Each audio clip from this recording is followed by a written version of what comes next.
Buddy, good morning. Happy Thursday.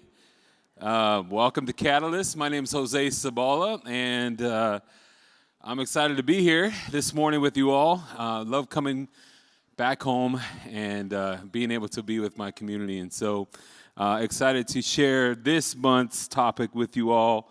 But let's see, who am I today? I'm with Oak Valley Community Bank. I'm a CRA officer. I cover 7 counties here, and Stanislaus is my home. So I get to really do this work everywhere we go and see cool communities operating, leaders like yourself doing good work. So we're here today, this morning, and really the purpose of Catalyst is to really just to connect, to create community conversations, a safe place for you to meet somebody that you maybe did not know doing really cool work in our community. And so we love to bring a diverse group of leaders together for the main purpose is to connect, build trust, and do something great together in our community. And so we hope that this space is that for you and that you continue to really connect with somebody from here. I am a what they call like a product of this place. When I first came here to Catalyst, I sat over here with my brother Patrick sitting over here, and I met some really cool people that I never would have thought I would have met. But what I did is I put myself in an uncomfortable place and reached out to them and said, hey, I would love to make coffee with you, have coffee and grab some lunch or something like that. And so my schedule, I made time to do that. And when I did that, doors started to open for me to find my path in the area of community development. And so now I'm here doing this work across 7 counties and being able to see our communities thrive here locally in Stanislaus County, but also throughout the Central Valley, and it's really cool to see. So take advantage of that connection piece, okay? There's going to be time today where you're going to be able to meet somebody, connect with somebody you haven't met with, or sit with somebody you haven't met with yet. And as people trickle in, you'll be able to do that for today. But if you're a social media person, if you have to do that for your job, please do us a favor and go ahead and check in today and like us on all our social media platforms. We are on Facebook, Instagram, LinkedIn, and so forth. Please do us a favor, do that as well. And I believe we're live streaming, so if we're live streaming, you can go ahead and share that on your Facebook profile as well. And then we also, on your tables, we have a sign-in sheet. And the sign-in sheet is really there for you to stay connected here with City Ministry Network and the work that is happening throughout our footprint in Stanislaus County. And please do us a favor, if you haven't filled one out yet or signed in, please do that for us, okay? We also want to thank our 2025 sponsors, and they should be on the screen there. If you can look there, they're all of our sponsors for supporting the work here at City Ministry Network. Yeah. Oak Valley Community Bank is right there. You see that? That is number one. We are grateful to sponsor this opportunity to make a space for you all. And Oak Valley's really core mission is to cultivate lifelong customers by executing a unique brand of relationship service. And so you get to see people like me in the community and others throughout Stanislaus County to get involved in different issues, and we're proud to sponsor this event today. All right, let's see here. Yeah, next slide. Let's get off of that. Let's go. We got a game for you today. So we're gonna play. We're gonna get our minds going. And I don't know if you all have heard of Kahoot, but Kahoot is a game that I've never heard of. So we're gonna do some fun facts here, and I think are we ready to go back there? All right, so you're going to grab your phone, and if you haven't played Kahoot yet, right, there's going to be some type of, yeah, there you go. So we're going to start this thing, and there you go. All right, so waiting for participants. So you got to go join at that website, or if you have the Kahoot app, if you can do that now, and then you can enter the game pin there, which is 338135. So there's no QR code today, but if you go to your phone, type in that. We'll wait for you all because we have nobody in there yet. So, yeah.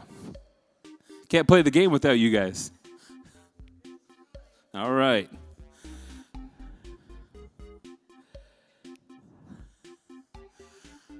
All right, we got some cool people coming in. Here we go.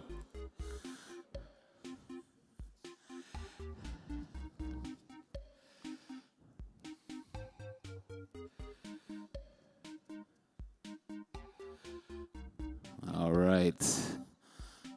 7 of us.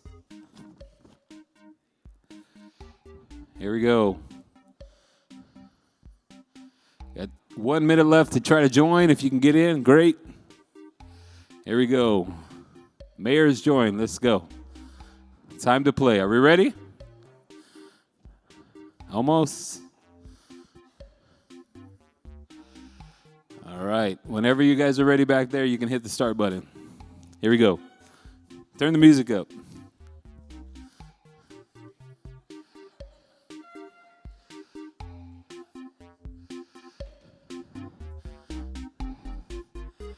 All right, that looks like a good crowd. Let's go ahead. Hey, I love that. Latin lover.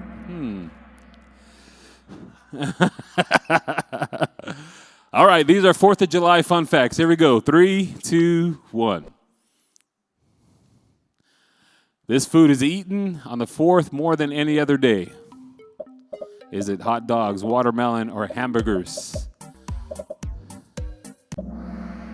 Wow, hot dogs. All right.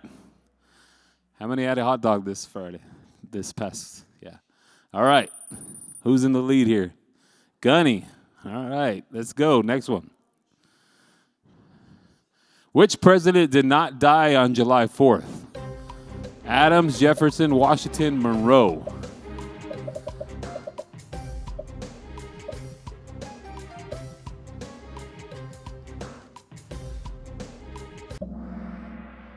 All right, Washington. Let's see who took the lead here. Oh, Gunny. All right. And the winner, just so you know, the winner gets a Starbucks gift card or some type of gift card. So you all get treated this morning. Why did they sing Yankee Doodle during the Revolutionary War? Keep morale up, sung by British mocking the colonists, alerted civilians. I need coffee.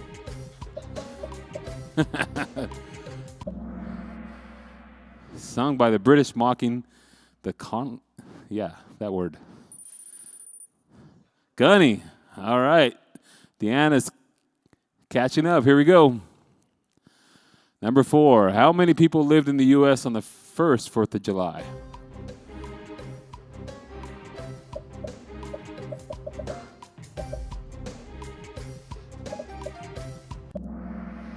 $2 to 3 million. Wow, that's a tie there. Uh-oh, Gunny is taking it on.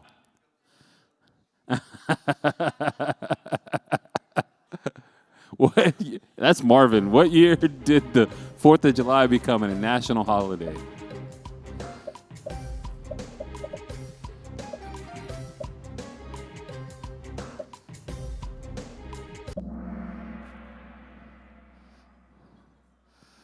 Wow, the right answer is 1941.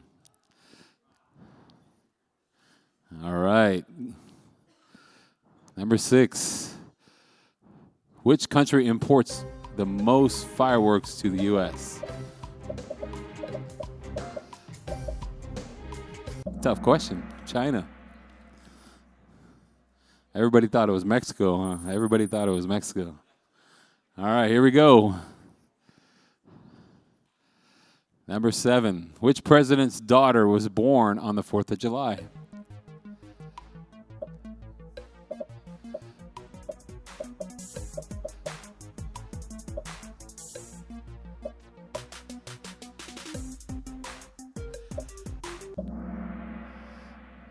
Wow, look at that. Only 2 people got that right. Here we go. Man, Gunny is killing it.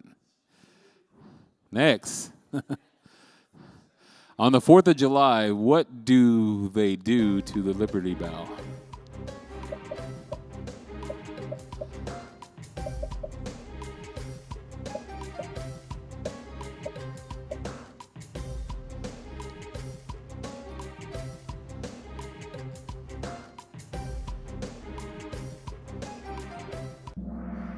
Tap it 13 times.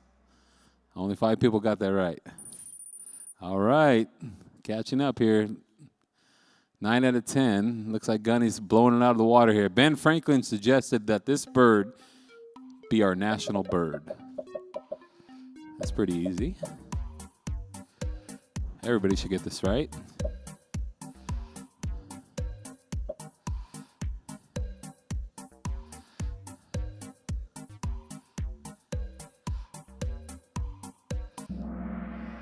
Turkey.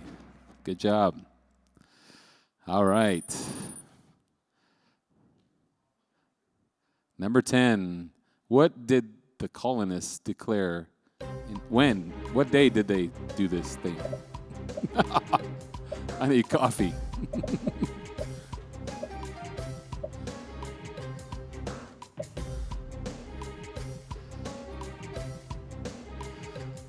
This was going to be... Let's see. Come on. Right answer was July 2nd. Wow. Awesome.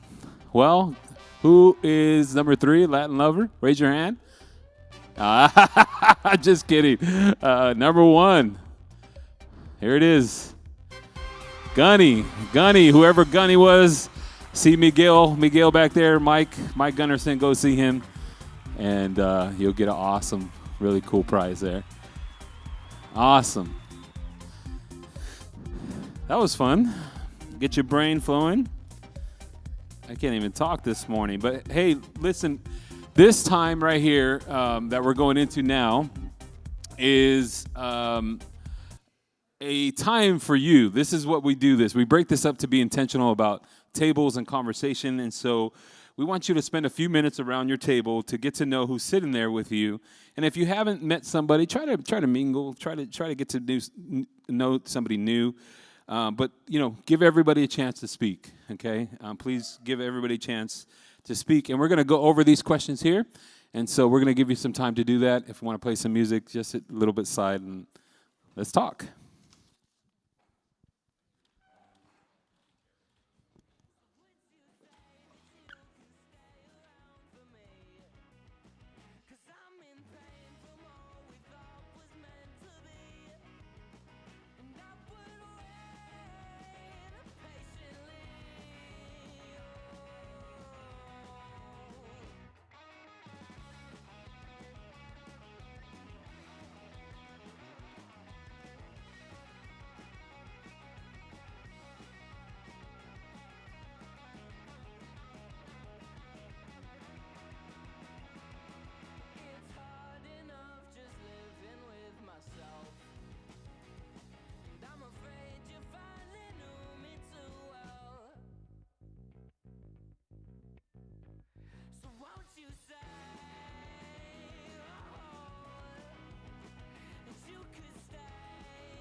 This song's called Pool House.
Check, check.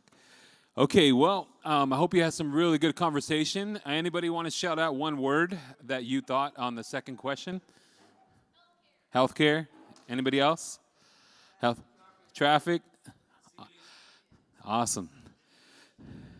I'm just gonna plug Downtown Streets team. I went to a really cool, I don't know what you call it, like a simulation, and this past week, and it really brought some things back up for me in my experience, my lived experience, and so I was like, wow, this is in action. You can really feel it. So if you get invited to that next time, please take it, because it's a really cool experience on how the systems operate and how much they're broken.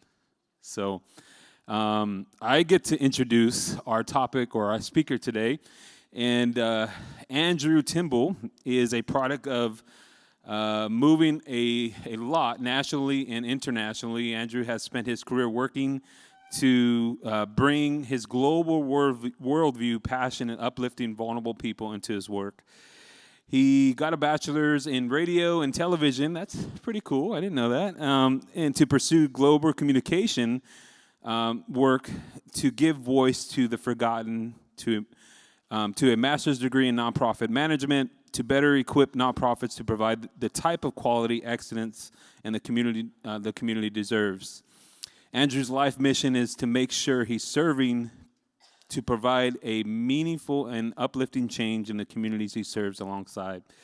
Over the past 5 years, I've got to connect with Andrew as a leading Sierra Vista and Family Services as a CEO, and after almost a decade in leadership roles for World Relief, a global nonprofit focusing on immigrant and refugee issues in the United States, he moved to Modesto and his wife and 3 children from Washington, D.C., and is grateful that the community in Modesto has embraced him and welcomed him to serve alongside.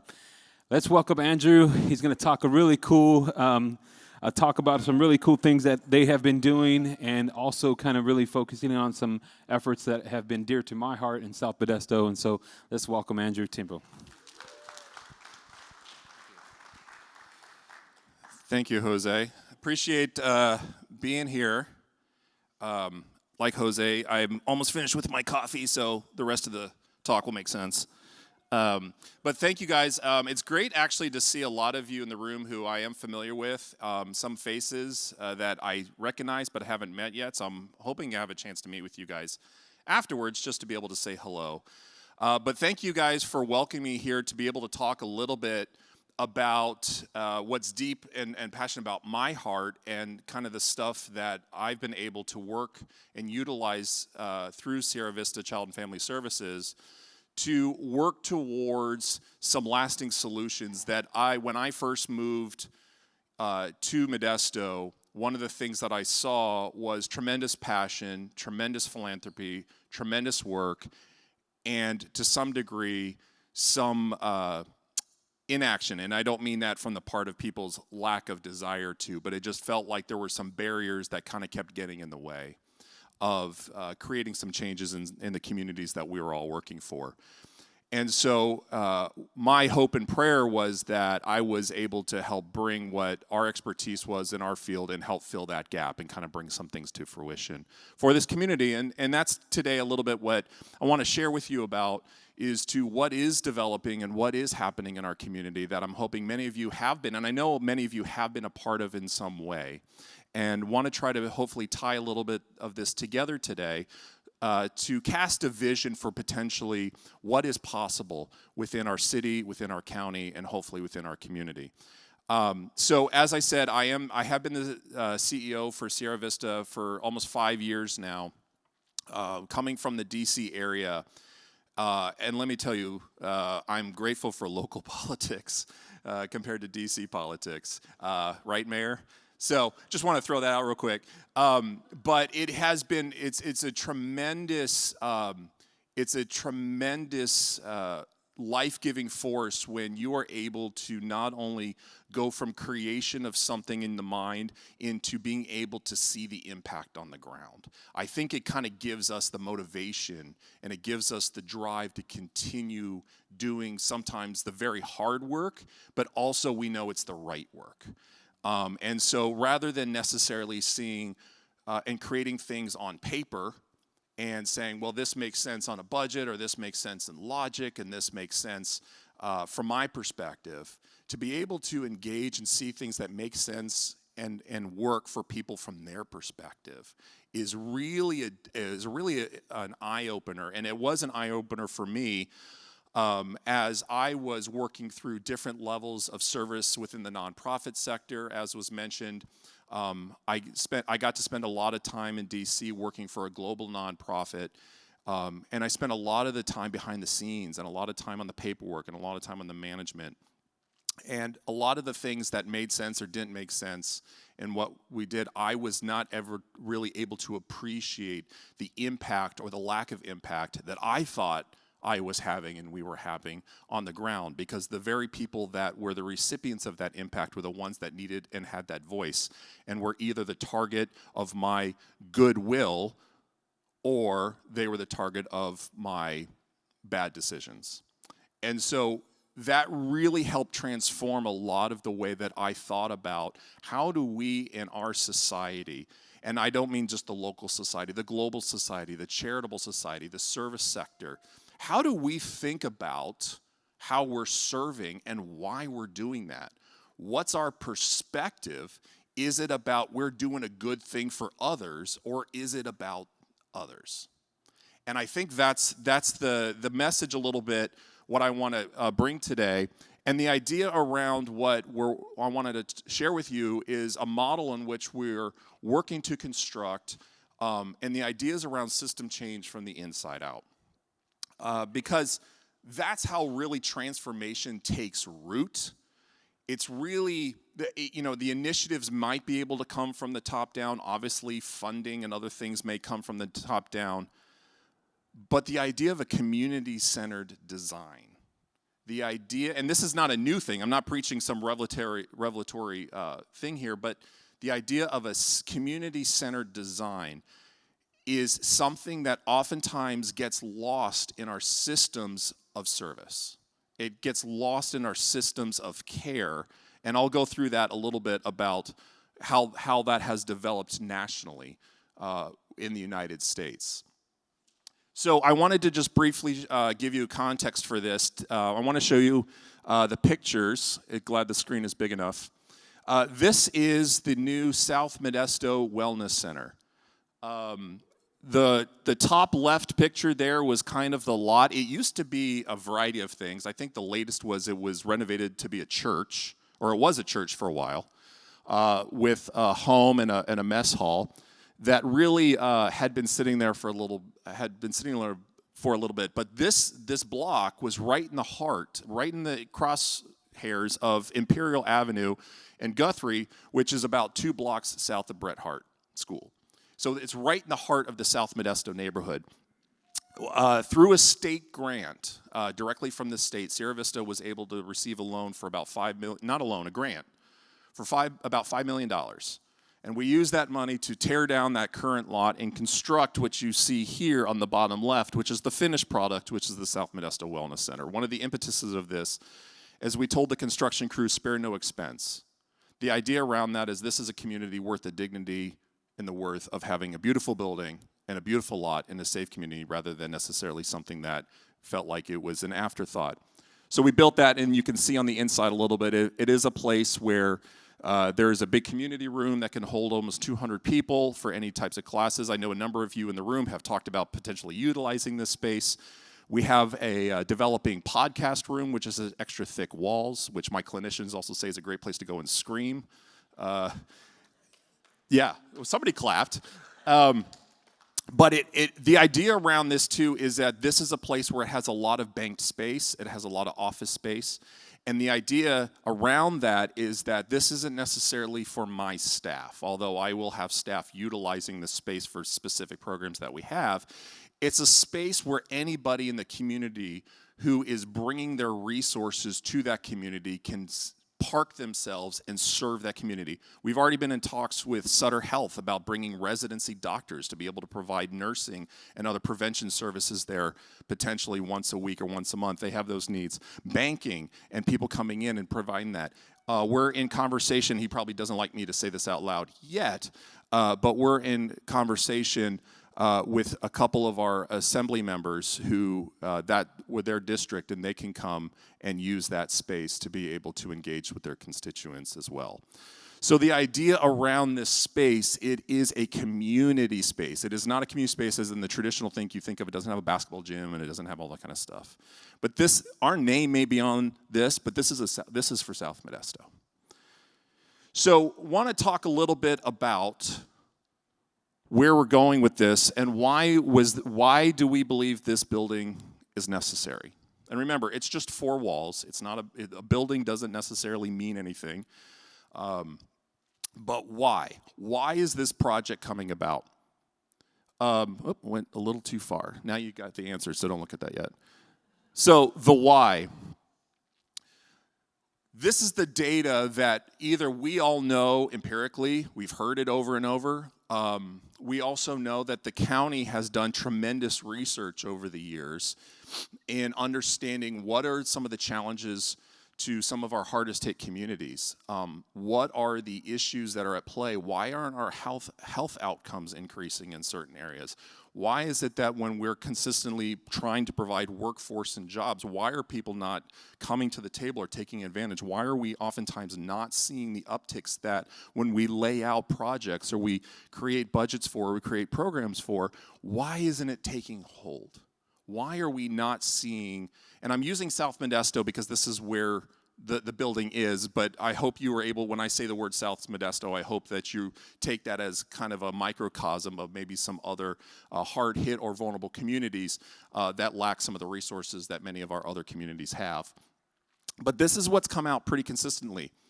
The county has done its research. We've done our research. I know many of you guys have heard and seen the same thing. But these are the consistent barriers as to what some of the challenges in these communities that we all attempt to address are facing.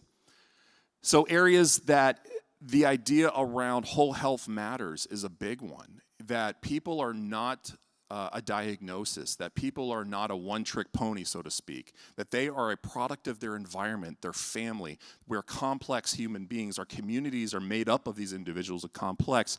There's a lot of interdependency on other things happening, oftentimes at the same time. And so oftentimes what we're seeing is that when we're addressing or looking at a singular issue, that there are other issues at play that are feeding into that issue, which may create what we're trying to work with that individual, that community isn't sustainable because the other elements pull things away. But you can go down the list and you can see, for example, the big ones around things that our systems are fragmented. In terms of, we were just talking about that at the table in the healthcare, the homeless simulation that you just talked about. One of the things that even the county realized or found out through its research is that, and you probably noticed that almost all of our services are centralized in Modesto. And so the access to these services, though that we have the buildings and know that we have the provision for this, make it very, very difficult for many of our population to actually access. It could be a geographic barrier, it could be a language barrier, it could be a cultural barrier, it could be a trust barrier, it could be a number of things. And so one of the things I like to talk about in this is, if you've ever, I love old movies, and if you're familiar with the Field of Dreams, if you build it, they will come. Well, location matters. If you build it, they may or may not come. Because what we're oftentimes working towards is building a system that works from an ROI perspective, from an economic perspective, or oftentimes from a point of how do we serve the most people.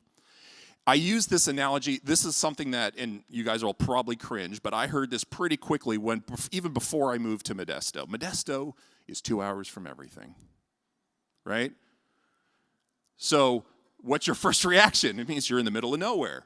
2 hours from everything is great. It's a central location if 2 hours to get somewhere isn't a problem for you. But if it is a problem for you, 2 hours is a light year away, then it really is a problem. But the most efficient form of service that we can provide is, why don't we centralize this, which is very logical. Why don't we centralize it? Because we can't necessarily, if we go over here, if we do this over here, then we're going to be further from these people. So how do we compromise? So this is generally the thought process that has to go into, it's a very reasonable thought process that has to go into it. But in the process of what we've worked through and what we've looked at, it's relatively ineffective when it comes to serving the most vulnerable communities that we find. And so when you look at, one of the things that we've seen, and when we were in South Modesto, is we couldn't figure out, for example, there is a county service agency just down the street on Hackett Road. When we talk to people in South Modesto about going to get services there, because they have wonderful services there, very few people said they go. Very few. And it's for a variety of reasons. One is the distance. That there is no meaningful way for them to get there without some sort of resource. The second thing is, when they get there, they feel that they are a product of a system that is relatively unfriendly. Not the people, but the system.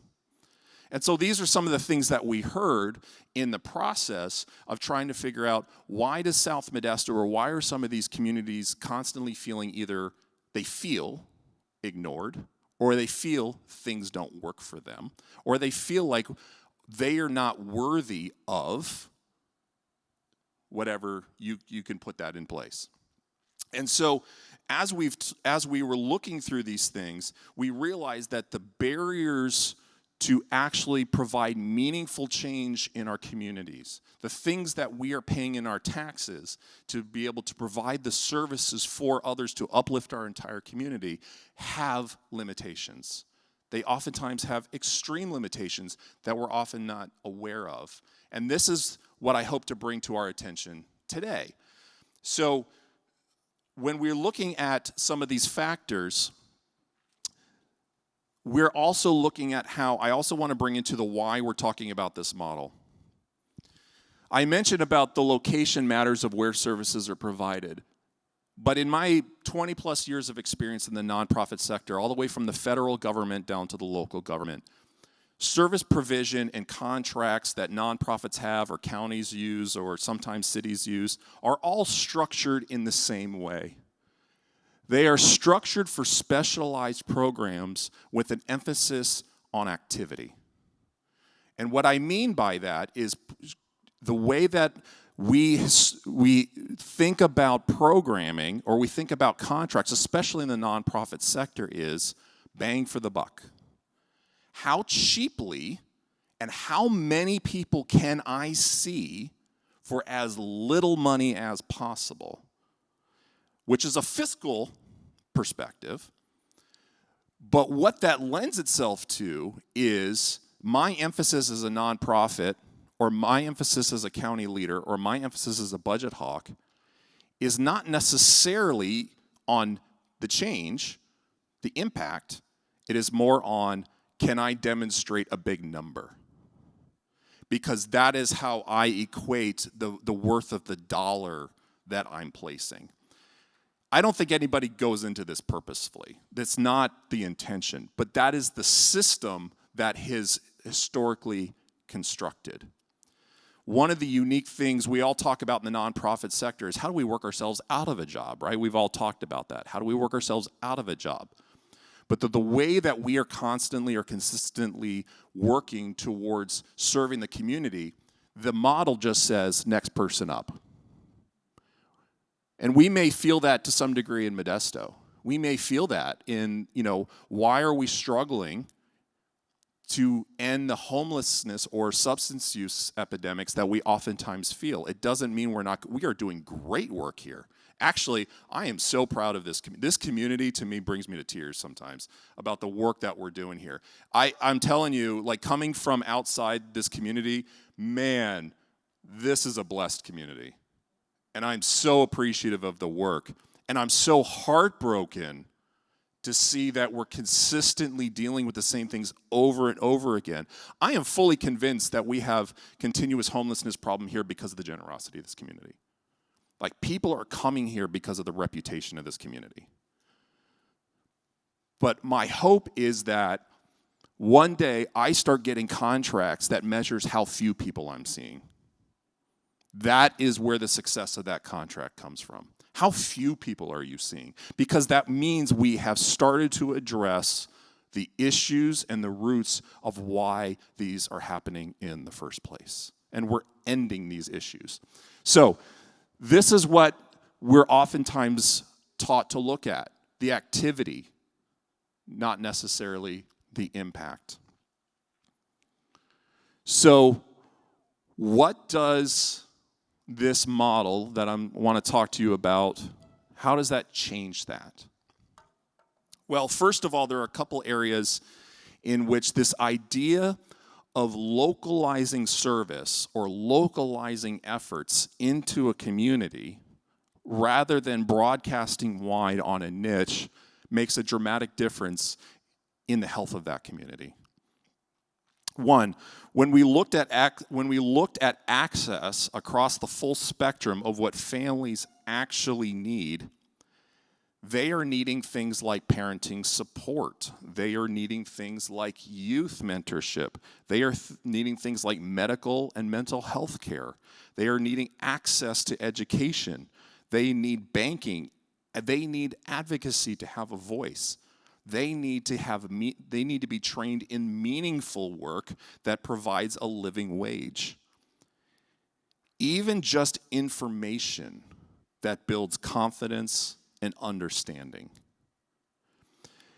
And so the idea that if we are asking people to access this outside of their community, the willpower, the resources, and the willingness to do that diminishes consistently. For many of us, whether in the room or in our community, that have means or have grown up in a culture where we first know how to, first of all, if you know how to navigate the DMV, right, you can imagine how difficult some of our systems are for us who may have grown up or have the means to access, or the language, or things like that, to access. But for those that don't, it becomes even more of a foreign concept to people. And so the willingness and the willpower to do the things that they need in order for them to be successful, whether individually or as a community, diminishes.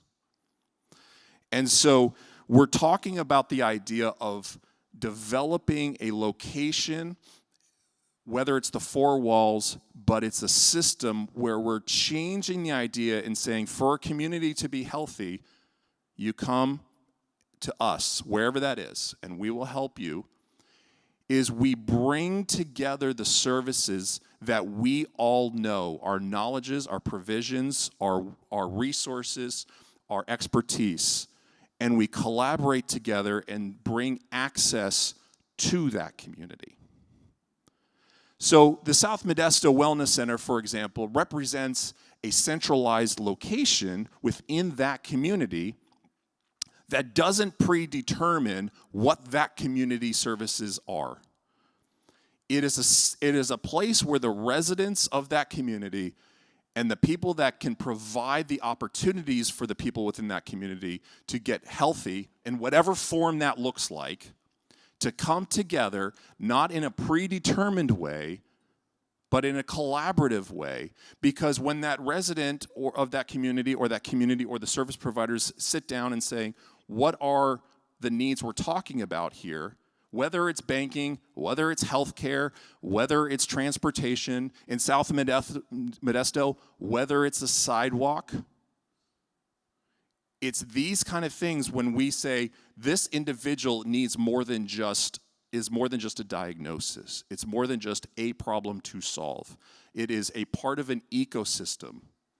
And so we start to be able to engage the ecosystem, bringing our expertise to contribute to the ecosystem, and which then uplifts the individuals that live daily in that ecosystem. So access and equity are one. These are things that cannot be seen as separate issues. They are not separate issues. They are interconnected. If you're dealing with housing insecurity, it affects how you show up for school. It affects your health. It affects how you show up for your job. Equity means looking at the whole person, not just the presenting issue. And by us asking a community to engage and separate these things out, we are working then on a subset of something that comes back to the ecosystem and gets eaten up. So the other thing that this idea around a centralized community-based service model looks like is if we really are able to get past the interventions that stop at the symptom level. If we don't get past that, we're not necessarily just ineffective. We become complicit to the cycle. And we've heard that. I've heard that when I've come here too. I think this is a big word or a big phrase we're using here in Modesto because we're seeing a lot is the cycle of poverty. I think that's a word I've heard quite a bit here, or a phrase I've heard quite a bit, the cycle of poverty. It's a real thing. And so what we need, from my perspective, and I understand this is my perspective, is that we need to be honest about what holds people back. It's not just lack of access, but it's a lack of cultural relevancy. It's a lack of trust. And it's the invisible weight of generational and socioeconomic trauma. Too often we label behaviors as bad choices without understanding the limited options people actually have. This work requires humility. It requires us to look at how our own systems, our funding models, our structures, and our assumptions might be part of the problem. So I want to show you this video. This gal is somebody who works now as a promotora in South Modesto. A promotora is just that. It's a promoter.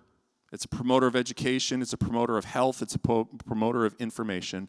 But before she got this work, and she doesn't work for us, by the way. She works for another company. She and her family engaged in this model of a local wellness center, a local resource center, where the work and the services came to them. And I want you to hear her testimony for a second. Mariselva Gámez, tengo 36 años de vivir aquí en Modesto. Tengo 3 años viniendo al programa de Raíz Promotoras. Me siento muy afortunada de pertenecer a este grupo. Me ha ayudado bastante a conocer programas, a conocer gente nueva y ayudarles en las actividades que a veces se ocupan en voluntariado. Me siento muy afortunada de pertenecer a este grupo. Bueno, a mí y a mi familia nos ha ayudado mucho a crecer emocionalmente. Me ha ayudado a buscar información y cuando se me dificulta buscar alguna información, aquí vengo con Mireya y me ayuda a darme información donde tengo que guiarme para buscar la ayuda. Yo quiero decir que este tiempo, que es los martes de 10 de la mañana, a mí me ha ayudado mucho porque ese tiempo lo tomo para mí y nos dan mucha información de programas, nos educan acerca de varias enfermedades como es el cáncer de seno, el diabetes y muchas otras acerca de drogas, de cómo ayudar a los hijos para que no se involucren en drogas. A mí me ha ayudado bastante. Yo quiero invitar a muchas personas de la comunidad hispana que vengan aquí a aprender de la salud mental, Aquí yo he conocido a gente que viene necesitando un abrazo y que ha cambiado su vida.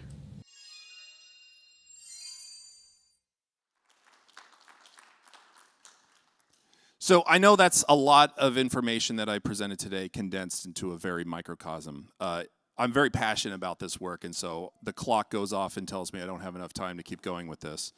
But this is something that really I want to leave you with is, our charge and our gut check. This is our charge, and we have to prioritize change over symptom relief. It means we need the systems that listen, that adapt, that show up consistently for people where they are. And here's the gut check I want us to sit with. What's my starting point? In my role, in my organization, in my sphere of influence, how am I contributing to a system that helps people truly thrive, not just survive? The South Modesto Wellness Center is a living answer to that question. But this isn't about South Modesto only. It's about rethinking what's possible when we work side by side with communities to change them from the inside out. Thank you.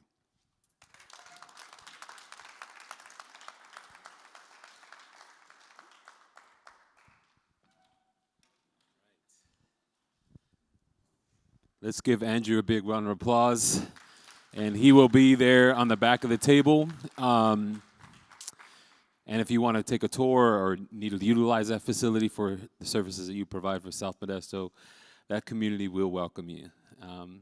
South Modesto has been dear to my heart, and just to see this come to fruition with sidewalks and other the Self-Help Federal Credit Union, now the Wellness Center, and so much more that is happening in that community. It's all because it's from the ground up.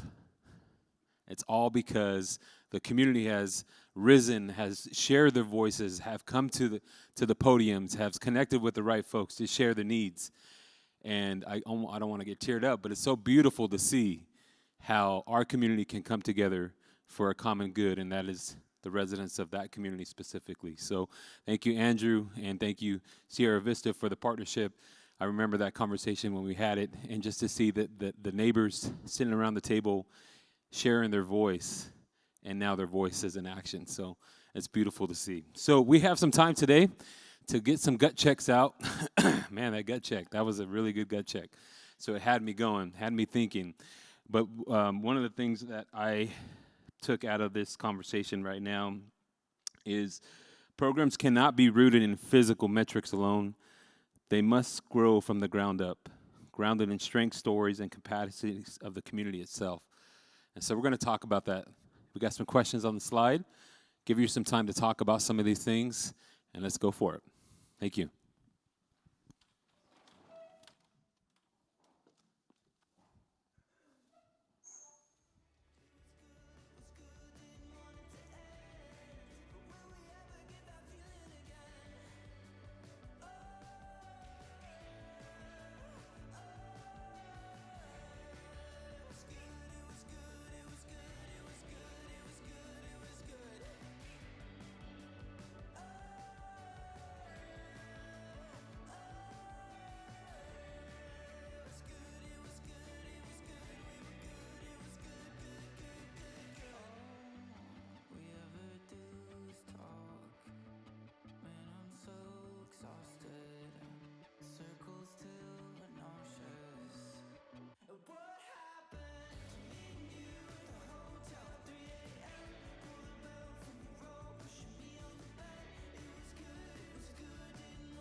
school prom.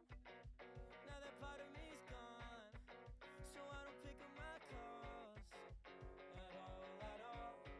And maybe, just maybe I'm wrong, or maybe I'm right. And I won't see them for the rest of my life. Remember that night when things were alright, and I wasn't there, and y'all didn't care to text or call or anything in this light. And I told you that I don't mind it. The look on my face that I'm lying, like, why do I do that? Why do I do that? Why do I do that? To myself, to everyone else, to my friends and everyone in between. Why do I do that?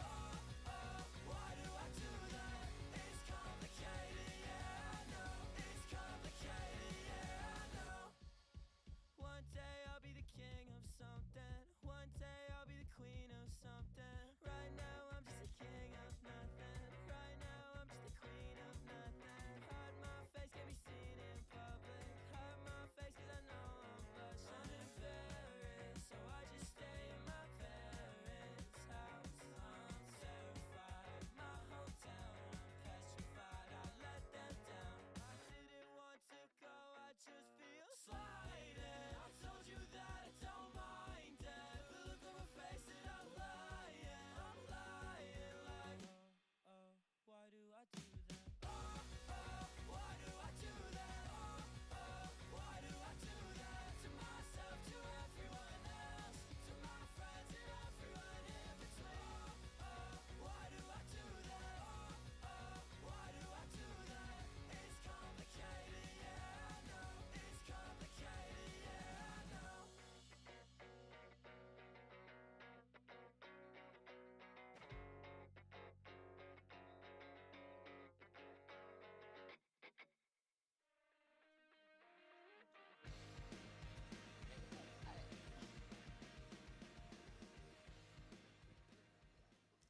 Is it on?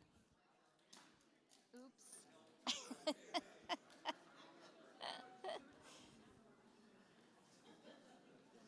Looks like they're having great discussions.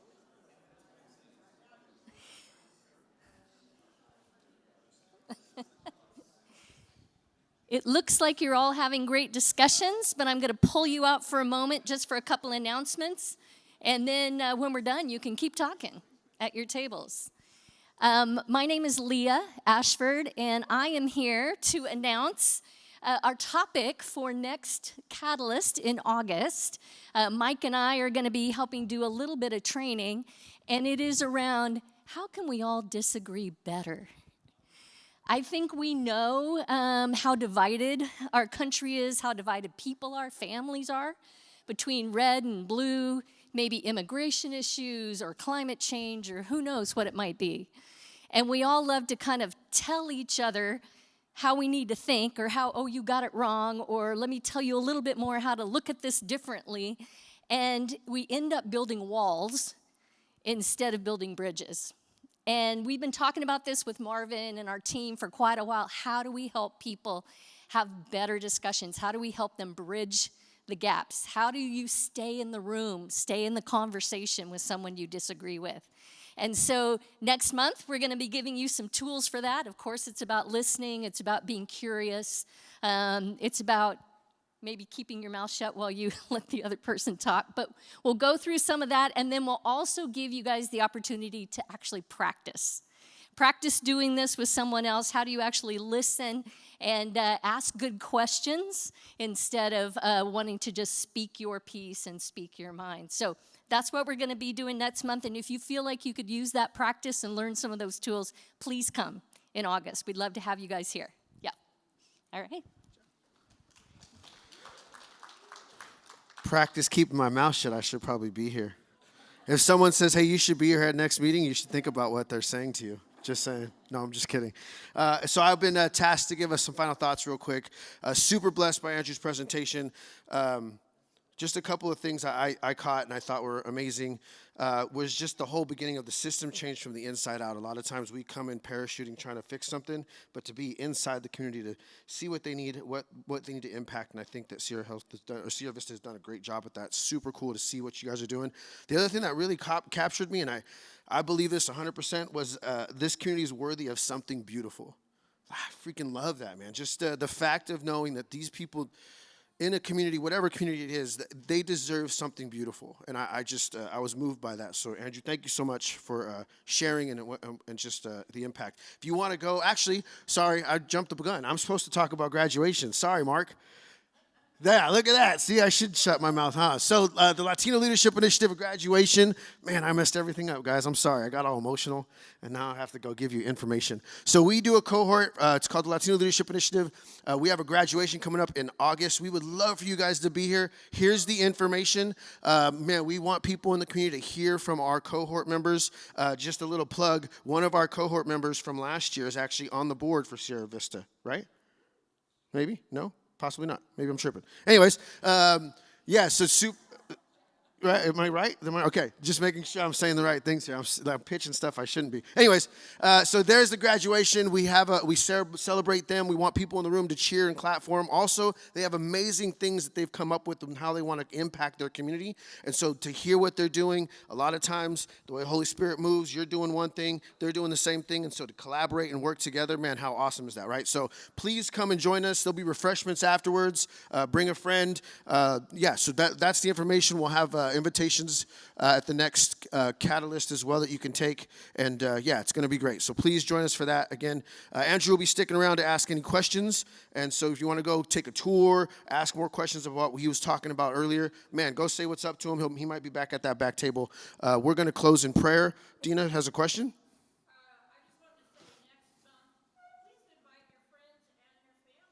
All right. Please bring your friends and family. Dina, thank you for that plug. That's awesome. Follow her on social media. She'll keep telling you that and talking about us, hopefully. Just kidding. All right, let's close in prayer and we'll get out of here. How about that? Heavenly Father, thank you so much for all that you do. It's just an honor to be in the same room with like-minded people that want to impact their community. And Lord, the encouragement to hear, and we hear it often, but Andrew had mentioned when he came into the community how blessed this community is just because of the people that want to impact it. And I just find that honorable, Lord, to be a part of a crew that wants to do that. And I'm talking about people in the room. I'm talking about people that are watching right now online. It's just amazing. So, Lord, I just ask that you continue to foster those hearts and encourage us to continue to do that work and to be with people and love on people. Man, you're an amazing God, and we love you so much. And we say these things in your name. Amen.